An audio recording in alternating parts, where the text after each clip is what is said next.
So we are glad to have you guys here today as we look back over our Proverbs read through part 4, which is chapters 16 through 20. So we are fumbling as I get started here. That one over. I lost track of what I was saying. 16 through 20, Proverbs. What? And I'm here with... Did you say it's all like you got to do is go, and I'm here with Kyle.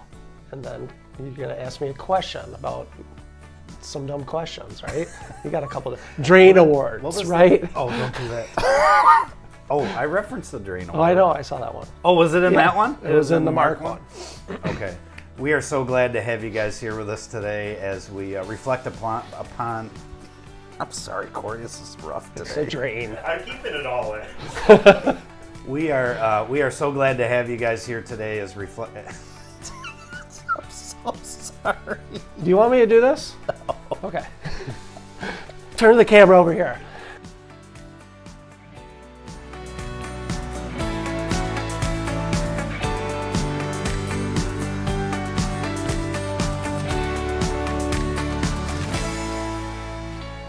We're here to talk about Proverbs. Kyle. Proverbs 16 to 20. This is what, the fourth segment, right? Oh yeah, it's our fourth segment.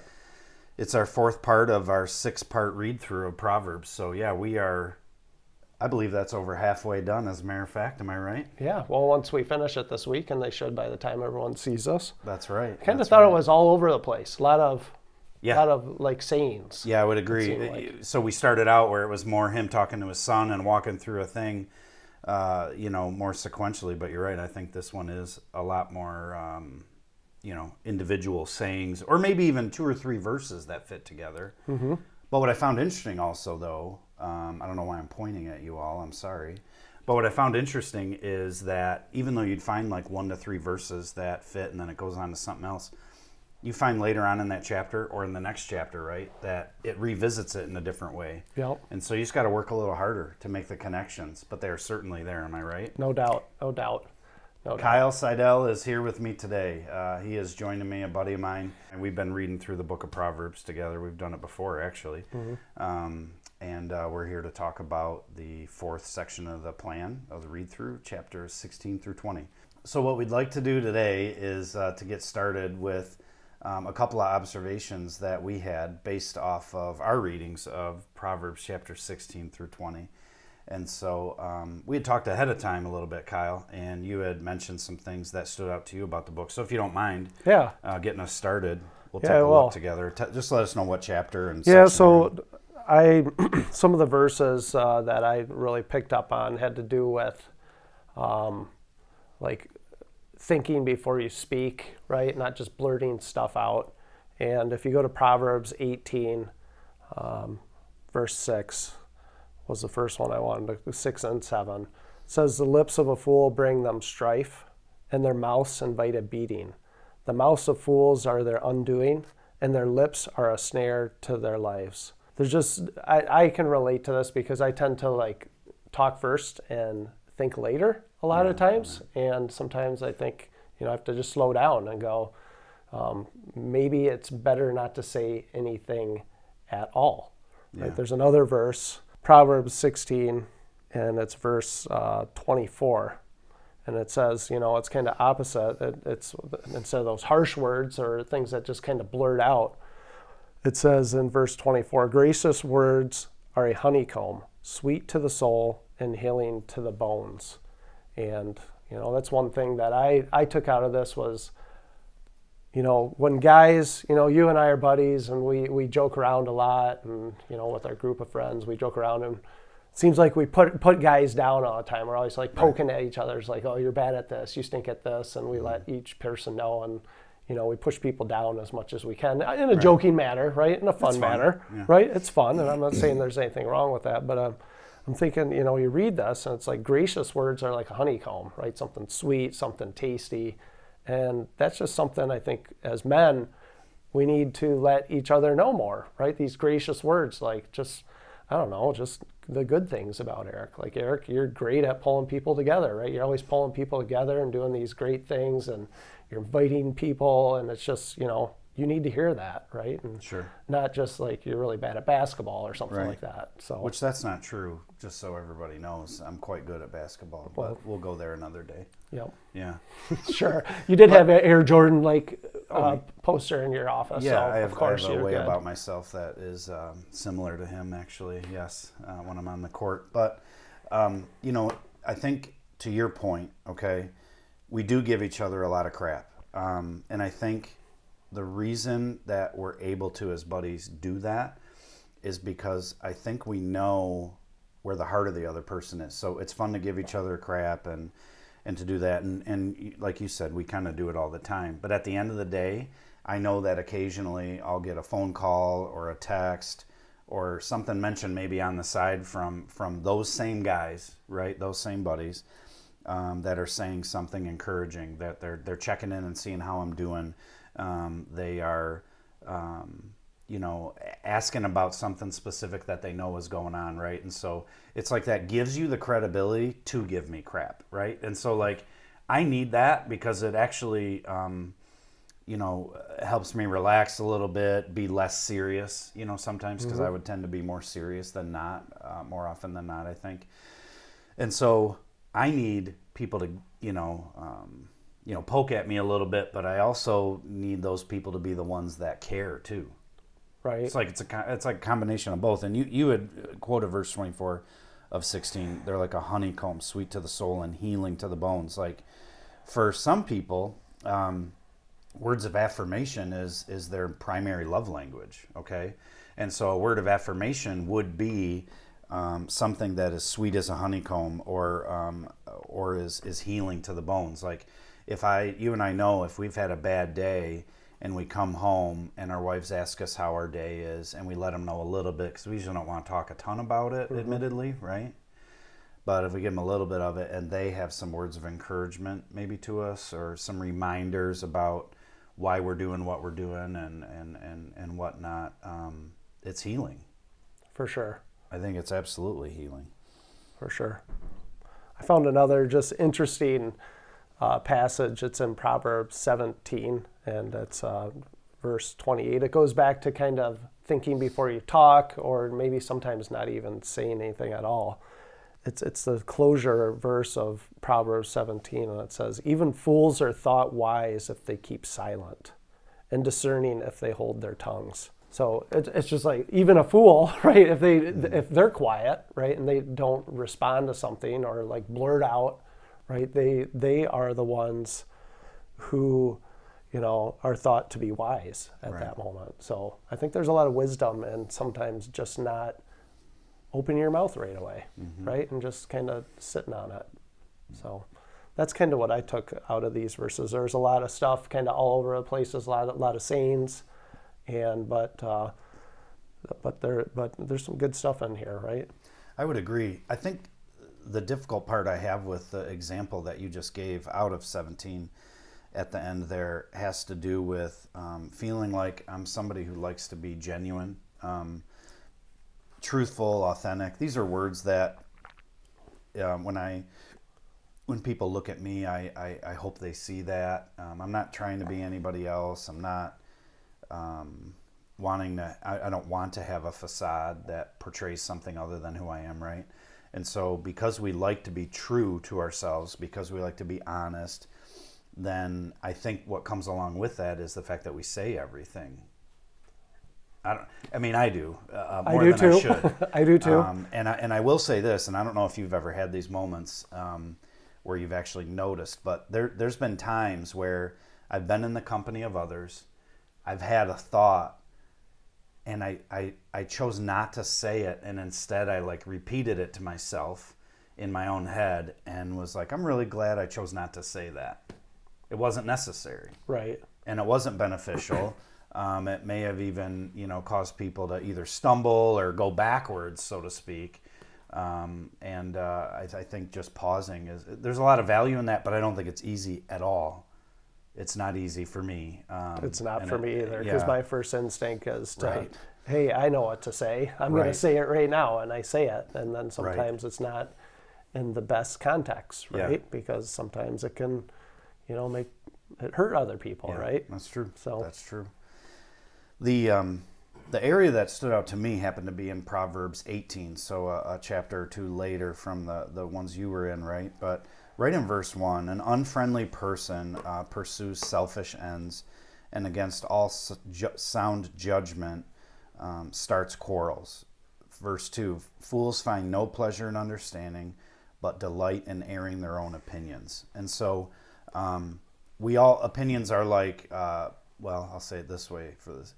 This is me sorting through and not saying what I would normally say. So opinions are like belly buttons, right? We all have them. Some of them just have a lot more lint in them than others. I'm not sure if that works, but my point is we all have opinions, right? And so, and I think we can add value by giving our opinion. We can constructively criticize in a good way with our opinion. I think buddies need that of each other. We can lift each other up with our opinions, but we can also tear each other down. And what I've noticed is where it says there, fools find no pleasure in understanding, but delight in airing their own opinion. If my goal is to be heard, right? Like at all times, like if it's like, okay, I need my opinion, getting it out there is what's most important, versus what I think Scripture would suggest is the more valuable part of our opinion is I'm identifying that I might be able to help here, and so I'm going to give my opinion, which might not be doesn't mean it'll be well received in the moment, actually, because it may not. And by the way, my opinion, not very often, let's admit, but my opinion may be wrong, right? Yeah, most of the time. Most of the time, and so just because I believe it to be the case in a situation, and it's my opinion. If my primary goal is that I share that opinion versus my goal being what that opinion may benefit, I think I got it backwards a little bit. And that's where, again, in verse 2, to repeat it again, find no pleasure in understanding, but delighting in their own opinion. If I feel like I see a situation that I can add value to, I'm taking time to understand it, because if I want to try to add value to it, I need to know what's going on. One of the things I remember learning in premarital counseling and actually going through our 2=1 class here at Faith, because we went through it prior to me being a part of leading it, is seeking to understand before being understood, right? So in the context of a marriage, which is where I learned this, and I'm still practicing it and failing at it at the same time, is when Donna is communicating to me, am I seeking to understand where she's coming from, or am I rapidly wanting to respond with what my opinion is? So I want her to understand me versus understanding her. And the suggestion would be you take the time to understand the other person first before being understood. And I think this goes back into verse 1 of chapter 18 that I started with, which says, an unfriendly person pursues selfish ends, and against all sound judgment starts quarrels. My opinion, and this world has no shortage of opinions, especially around hot topics. I mean, we're not going to get into that. You can pick your poison there. But at the end of the day, we start quarrels with our opinions too.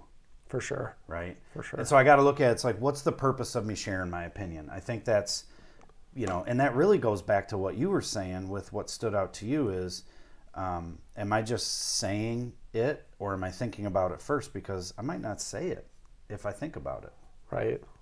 Yeah, we all have opinions, and a lot of them are different, right? And then usually it's just trying to build yourself up when you're letting someone know your opinion. That's not necessarily, right, like the correct way, right? Because everyone has an opposite opinion of whatever your opinion is. Yeah. So that's true. It's an unfriendly person pursues selfish ends, and against all sound judgment starts quarrels. What starts quarrels? Opinions. Right? It really does. It's like, this is what I think. And if the other person doesn't think that, that's just a quarrel. So sometimes it's just shut your mouth and keep it inside. This is a very challenging section of Scripture, I think, that we just went through. Because for sure. That could be one of the more difficult things for men to do, is to hold our opinions at times. And sometimes they're needed. And matter of fact, they're asked for. Oh, for sure. Right? Well, sometimes they're not, and we just voluntarily give our opinion on everything. Correct. Like, everyone needs to be told what to do. They don't. Yep. So Kyle, as you and I both have spent some time talking about, keeping our mouth shut a little more maybe, and not always giving our opinion, can you think of any way in your own experience, through maybe trial and error or whatnot, in your own life, an example that would help us understand this maybe a little bit more practically? Yeah. Well, I have 4 kids, as you know, and I can tell you that there's been times where our heads have bashed, quarrels, arguments, and no one wins. No one wins, Yeah, right? sure. We sit here and we just argue with each other, and I'm right, you're right, I'm right. Here's and all this. What I think. Well, this is what I think, and so there has been times recently where I'm just like, I just have to stop. Just stop. Don't keep expressing my opinion, because we're beyond the teaching point. We're to the point where all we're doing is quarreling, and I think this really speaks to it, right? Sometimes you just have to stop talking. Mm-hmm. Sometimes you have to not express your opinion, because when you keep stressing your opinion and someone thinks differently, what happens? Quarrel. And what happens with quarrels? They don't end. They just keep going and going and going, and no one really ever wins, right? You don't win a quarrel, right? So focusing on relationships and maybe choosing words correctly. That's what I'm working on in my family. Okay. With some of the situations that I'm going through, is just trying to not start quarrels, because there's never a good end to them, it doesn't seem like. And knowing you, I would say the majority, if not all the time, your intention isn't to start a quarrel like when you're doing this, right? And oh no. It's not like I'm gonna start a fight with one of my kids. Like, you don't want to do. I know you don't want to do that, right? But you've learned over the course of time, if I'm hearing you correctly, that it's like, well, this produces this result, and so I'm gonna pay closer attention to that and maybe curb it a little bit, mm-hmm. which is smart. Yeah. Wise, if I may. I'm trying it. Nothing seems to work, but I think over time I'm hopeful, right? Because family's everything. Right? Because who do you hang out with when you're 80? You hang out with your family, right? That's, sure. They're around your whole life. And, the silly quarrels we go through at this time, right? Is it really worth it in the long term of everything, right? Mm-hmm. The relationships. I want relationships with my family forever, right? And that's what I want. I want them to come to my house for Thanksgiving someday. I want the grandkids to come over, and I don't want to have any severed relationships that are permanent. So those are things I'm just working on today. I remember, I believe it was, if I remember correctly, I think I'm right, it was a series called Future Family that I had found online. It was a sermon series, and I was watching it, and I think this is my second time quoting him, but it was Andy Stanley again, that I had followed this Future Family. In fact, I don't know if many of you out there know what DVDs are, but I bought the DVDs, okay? So these are becoming a thing of the past for the most part, but said something along the lines of, inside his closet, they have a sign inside their closet, their bedroom closet, that is a little reminder to them that says something along the lines of this, that they want their children to hang out with them when they don't have to. So that, it's like I make jokes with my wife all the time about, are they moving out yet, kind of a thing. Like, are they, okay, he's 14, so the clock's ticking, let's get him out of here, But at the end of the day, it's like, of course I want them to want to be around us when they don't have to. They don't need my money. They don't need, hopefully they won't, they don't need my food. They don't need my transportation. They don't need my home, right? But they still want to be around us. And it's like, if I'm parenting in that light, that does kind of change how I parent a little bit, because I don't want to just be their friend. I still need to be their parent, right? Mm-hmm. But am I doing it in a way where they still will respect me and want to be around me when they don't have to? The opinion-based thing that you talked about with your kids, the example that from a practical standpoint that I thought about was within the context of relationship, specifically for me, would be for husband and wife. And I think that many of us, whether we're married or not, can identify with this, because most arguments do have a foundation of being opinions. They're not, You Yep. know, I mean, this isn't brought up as a way out there idea. This is very true. And a couple of things that I thought of with that specifically in the context of our marriage is, and some of you would probably relate to this as well. You get in an argument with your spouse, and 5 to 10 minutes into it, hopefully not that long, but 5 to 10 minutes into it, you're like, what are we even talking about? I don't remember what we're upset about, because all we're trying to do is give our opinion to each other and to try to convince the other person Right. that our side is the correct side. And I think that's our nature to want to do that. So to fight against that is difficult, right? But I think it's important to do so. The other thing is, I remember early on in our marriage, in our first home together, I remember being in a situation where my wife came home. She had a very difficult day. Those that have been in the 2=1 class have heard me give this example. She had a real difficult day. She's telling me all about the day, right? And as I'm listening to her, I remember thinking through all the different things I would have done differently that would have produced a better result. For real. I didn't have to try to do that. It just happened, right? And I started to open my mouth, and I stopped myself. It was like God intervened there, right? I stopped myself and said, "You just want a hug, don't you?" And she started crying, and I just held her for a little while. She didn't need my opinion. She just needed me. Right. She didn't need you to fix anything right, Right. there. It No, already exactly. happened. She didn't need Right. to know what she did wrong. Right. It just No. And in that situation, I think the intentions are absolutely good. Like, I want to solve this for you. I don't want to make you feel like an idiot or anything. I actually want to help you, but if I want to help you, I'm going to do what you need, not what I think you need. Make sense? Yep. So those are the examples that we would have, I think, based off of this. And so if you've already read through chapters 16 through 20, I encourage you to go back over it. There's so much here. And for just as a side note, just to let you know, I guess this is a shameless plug, but on Monday evenings for men, starting in the Monday after Labor Day weekend, so a week after Labor Day, I'll be starting the book of Proverbs, leading men through that in person on our weekly Bible study on Monday night. Starts at 7 o'clock. I'm sure a link can get put in for you to join that group.